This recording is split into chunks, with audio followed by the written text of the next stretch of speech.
Welcome back to the Think Small podcast. My guest today is Tycho and Chuck from Optimized Compliance Solutions. They also run mortgageeducation.com.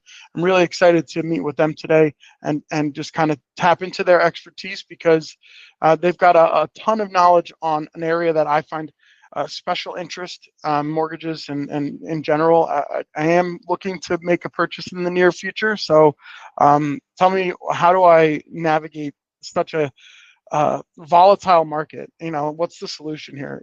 Welcome to the podcast, guys. How are you? Hello. How are you doing? Good. Sorry about that. Rough intro, but I'm passionate about it. I really am. I feel like I'm in employee benefits, and a lot of times people come to me and they're like, oh, what's going on with healthcare? How do we fix it? What's the solution? And I say, I can put a Band-Aid on it, but I can't fix it alone, right? And I feel like that's a similar spot that you guys are in, right? Best we can do is educate, talk about different programs and how to, position yourself well, but there's really not a clear fix. Yeah, and I think that so you kind of have the industry on the macro level, and then you have the micro level. And so you can talk about big picture things, but everybody's situation is unique. Everybody's specific needs. So the best advice we ever give is find somebody, find a licensed originator, somebody local that you can trust that knows what they're doing. And you can normally spot them pretty quickly. The professional person that's actually is asking you questions about yourself, finding out more about you before they slide a solution across the table. Not just coming at you with, we have the world's lowest rate. Well, maybe you don't qualify for the lowest rate, or maybe that lowest rate's not the program that's actually going to achieve your goals. Same thing with benefits and health insurance, et cetera. I need a plan that's going to cover, everything that's going to happen to me as I'm getting older. That plan's a great plan. Probably not the smartest plan for my 25-year-old son, who's young and fit and healthy. So again, that's always our best advice. And I will, full disclosure, Tycho and I, we don't actually do mortgages. We're on the training side of it. So we help people learn how to do those. So we can't really give any good advice for you there other than find that trusted professional locally that can help you. Or not even locally, just that trusted professional, and then also I think the best advice that you can give to anybody is to shop. Talk to at least 3 people. Get 3. We have standardized disclosures in our industry that everybody has to give you, and they're not that hard. Put side by side and look and see, okay, what's the overall picture here, and don't just look at the rate. Look at the overall loan program that they're offering. That happened to a friend of mine recently that came to me and was going to buy a home, and he gave me a couple of the scenarios he got. And they were all, he was looking at the rate. Well, this one has the lowest rate, so it must be the better deal. And I was looking at him like, well, aren't you a veteran? Why aren't you looking at a VA program? Why didn't they offer that? Oh, turns around, he went and called somebody else, got the veterans program, and the rate was slightly higher, I think. But his cash to close, everything else was like a million times better, and they ended up being very happy. So that's always my advice. Everyone needs to ask a lot of questions during this process. And one way to think about it is you are leveraging yourself maybe 80%. This is like margin equity, right? You're in the equity and you're going on margin 80% plus what your bet is. No one does that, right? And anyone who does bet on margin, they're careful about it and they ask a lot of questions and they know they're risky. And here, it could be a big risk, right? It is, you are buying a house, which is collateral. And so that's going to support what you're on, but you're also going to agree to pay monthly a mortgage that's a certain amount, and that's tied to, are you going to continue working, right? Right. So you have to know that you're going to be ready. It is an investment. Mm-hmm. Yeah. You are taking on a lot of debt. Absolutely. One of the things my family, my father's a Cuban immigrant, and one of the only ways that my grandfather actually was able to afford his own home was by buying a multifamily and having a tenant kind of support, bringing in money right that way. And my uncle took it and ran with it and bought a couple of multifamilies, and then my cousins did the same. So there's always been this like real estate game in my heart. I was just born 5 years too late to play really well. But I own a multifamily myself, and every time I look at that equity, I'm like, oh, I want to buy, a single family because I've outgrown the space. My kids need more room, right? The tenant probably doesn't really love hearing my kids running around at 5 a.m. So I'm ready to buy a single family, but all that equity is just locked up there, and I can't move away from. I just It would be like shooting myself in the foot to sell that property because it's at such a low interest rate. But it's tempting. You're right. Just want to move up. Yeah, without derailing this though, there are, again, find that local professional that knows what they're doing, but there are different products out there that can allow you to tap that equity without getting rid of the property to go ahead and put it towards another one. There's like home equity lines of credit, different styles of loan programs are literally designed for that. Right. If you use some of that leverage without actually getting rid of the underlying asset. But again, like Tycho mentioned, you are making a leverage bet, and if you borrow against that equity and anything goes wrong, well then you got to deal with the consequences of that. But yeah, exactly. It's really local, somebody that you can trust online, and check them out. Vet who you're going to deal with. There's a lot of the industry is 95% great, ethical, probably more than that, and smart people, but there are some out there that aren't, and you gotta find out, you gotta make sure you're dealing with the people that have the ethics and are doing the job right and know what they're doing. That's right. always the key. I didn't know a lot about a specific loan product. I was really great in other stuff, but if you came to me for that product, I might not be the right person because I'm not going to know all the ins and outs, say like an FHA or a VA. So depending on what you're dealing with, you got to deal with the people that deal with that specific style of product and know what they're doing. We've actually done a lot to help this industry because when the financial crisis hit, a lot of what happened there was testing the ethical mettle of every mortgage loan originator and every buyer and everyone in the industry. So there was so much money flowing through the pipe that at some point, some people caved. And so after that, now everyone is much more aware of how does my job affect the consumer. Right? Every year they go through a lot of the same education and different examples and different case studies of what can go wrong. But it's been a lot of years, and overall, the industry is better about trying to provide trusted, ethical advice and caring about the consumer. Now, as Chuck said, it's not everyone, but I think it's a lot better. Well, yeah, and I will say a lot of the changes in our industry since 2008, it did a great job of getting a lot of the bad actors out. We deal with, we have stringent background checks, there's, credit checks, there's ongoing education, ongoing licensing, oversight from all over the place. You'll hear on the news sometime, like recently, the CFPB is, getting rid of everybody and there's not going to be any oversight. Well, that's not true. You have 50 different states, all with their own state banking agencies that are also providing, you have 50 mini CFPBs running around, plus investors do a lot of oversight to protect what they're doing, et cetera. So we're a very heavily watched business, which is a good thing at the end of the day. I mean, we might argue occasionally, but in general, it's a pretty good thing for the consumer and for the industry and as a whole. For us, we provide compliance solutions. We have both the software as well as the training. And so all of the regulations and the monitoring comes down to the compliance officers at these companies. It's hard for a company who their main business is to make loans to also support what's a loss, a losing division, right? It's just a budget, which is their compliance department. So when they see that they can cut costs there, and solidify the infrastructure, because what we provide is a software that tracks everyone taking the education and their policies. And when they see that, it's very beneficial. Now it's just a matter of getting the word out to all the compliance officers. Right.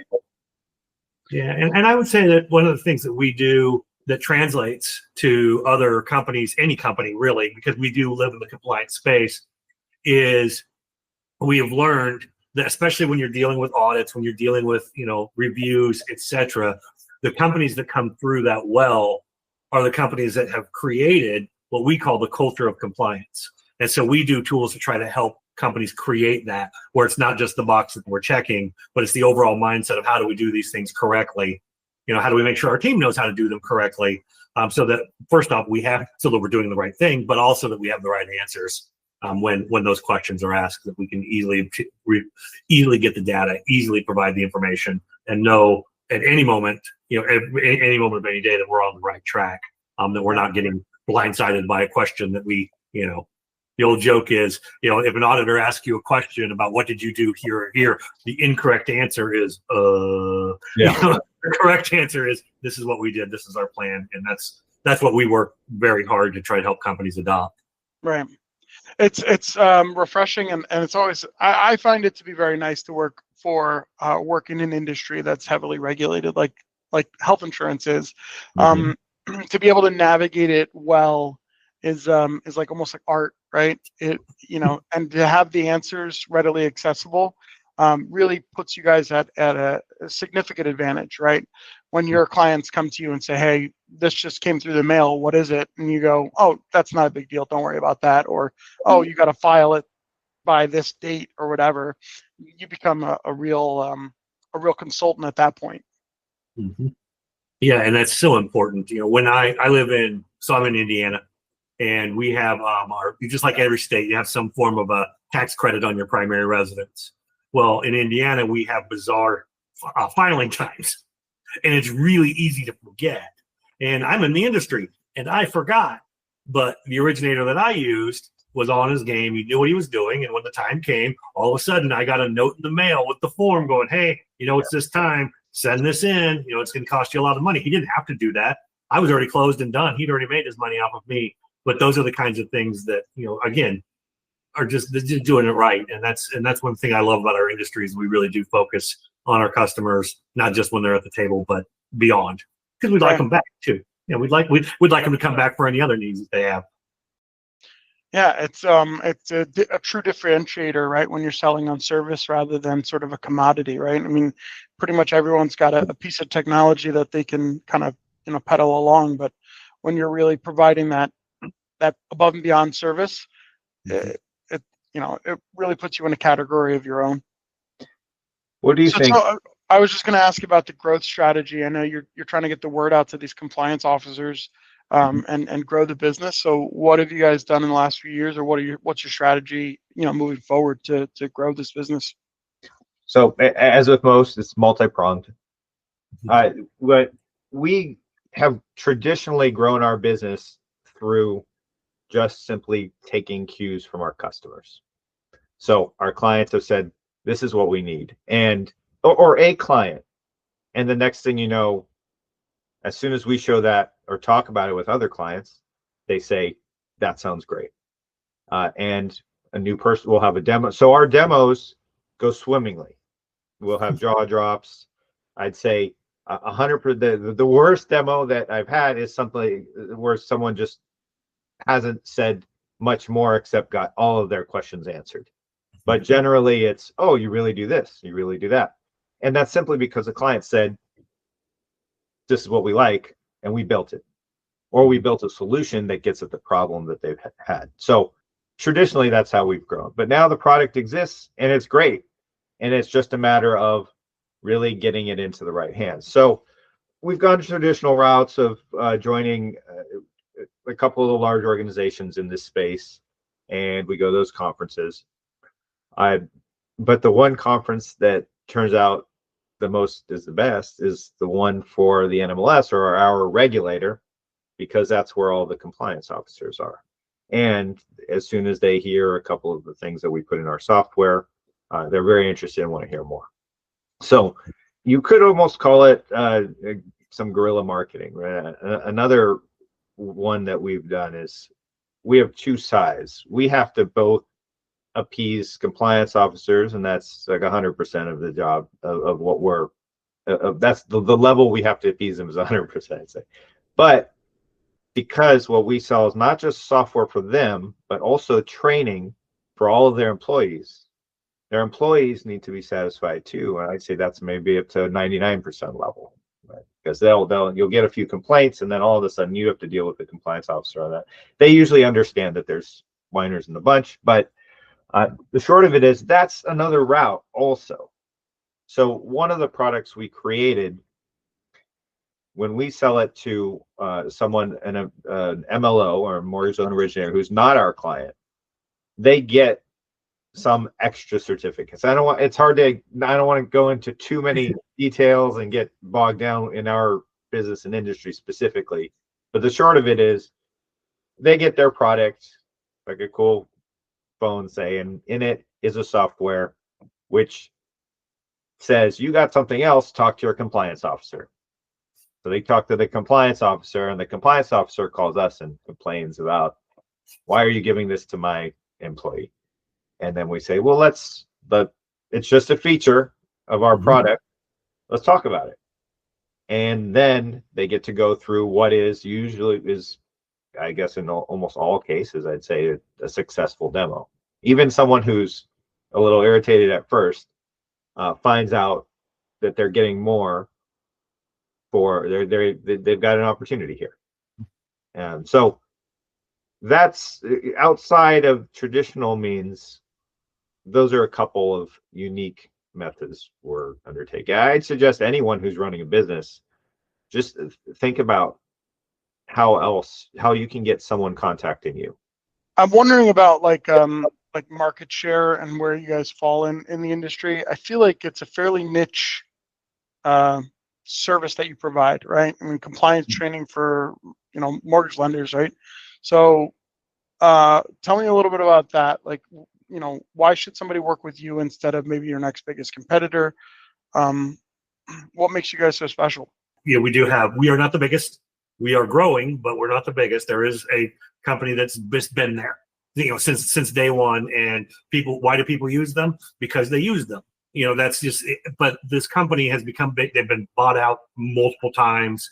And what we've seen is they don't really innovate. They don't really go do extra things for the clients. And, they do what they do. They do it well. I mean, I'm not dumping on them, but they have never really changed. And so as we've come in with fresh eyes and a different approach, and we're constantly innovating to make the lives of our compliance managers easier, to make the courses more painless for our students, to make that process smooth across the board. For us, it becomes more of a matter of just showing people there's a different way, a better way. And when people that have been entrenched within that system see what we're doing, they leave. They come almost immediately because of that. Once they get outside of contract agreements or whatever. But I would say that's the reason why, is that we are solely focused on improving constantly, rather than just doing things the way that have always been done. We increased the number of clients by high 20% last year, or this year, and the same last year, and we actually have had more percent growth on top of a higher number. And every one we take away, most of them have been from the gorilla. Right? Everybody's using someone for our services. Every compliance officer needs a provider of education.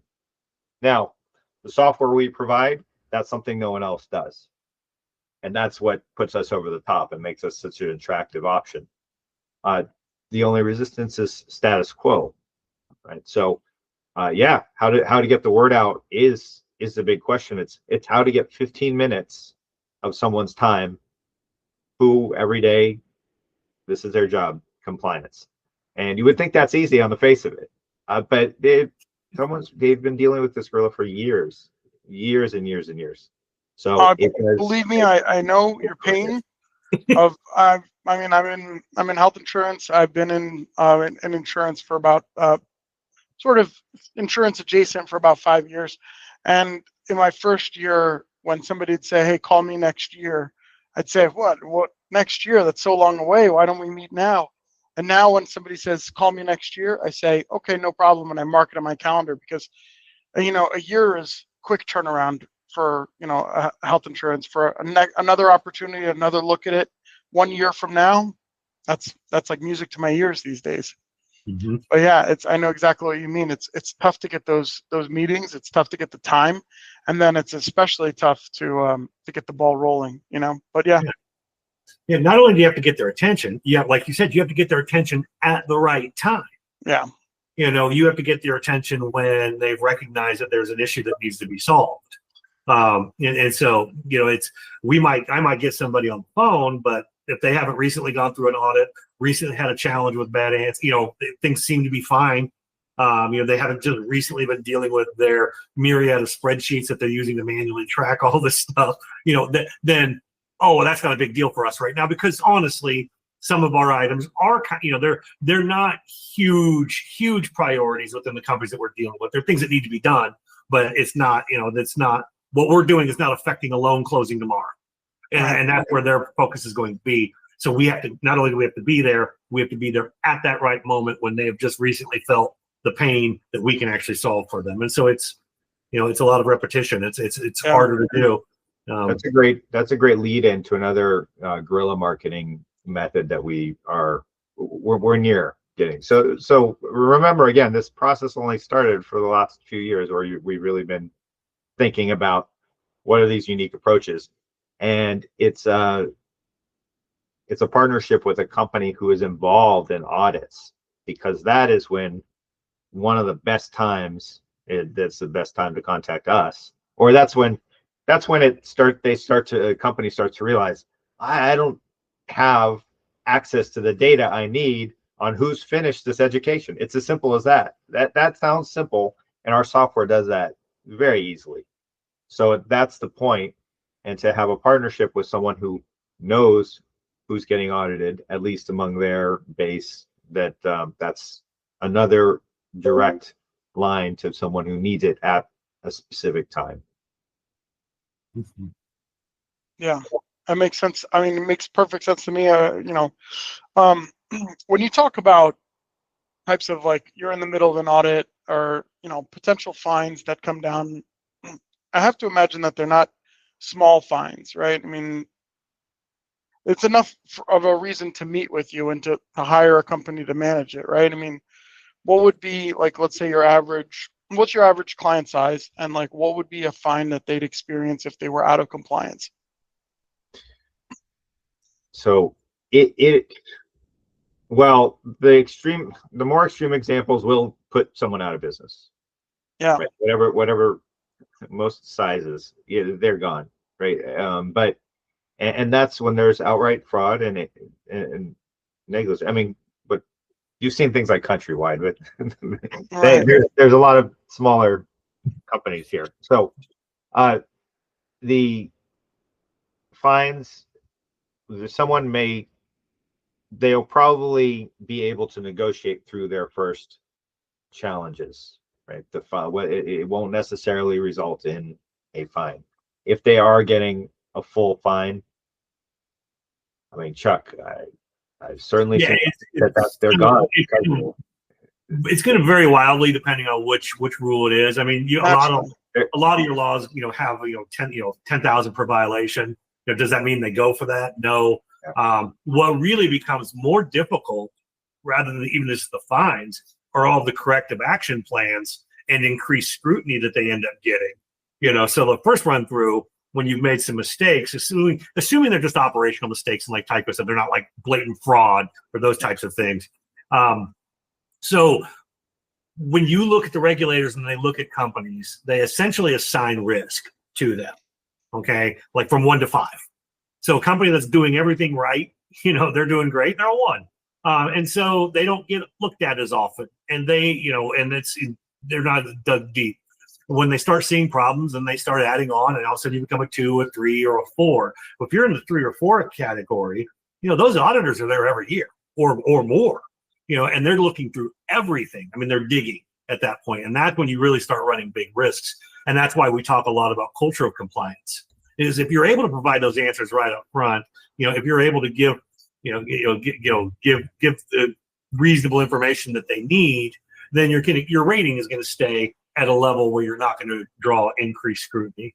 from them. And that's really where it gets more. Yes, fines can exist, but it's normally especially with what we deal with, unless it's just flat out negligence and just not doing your job.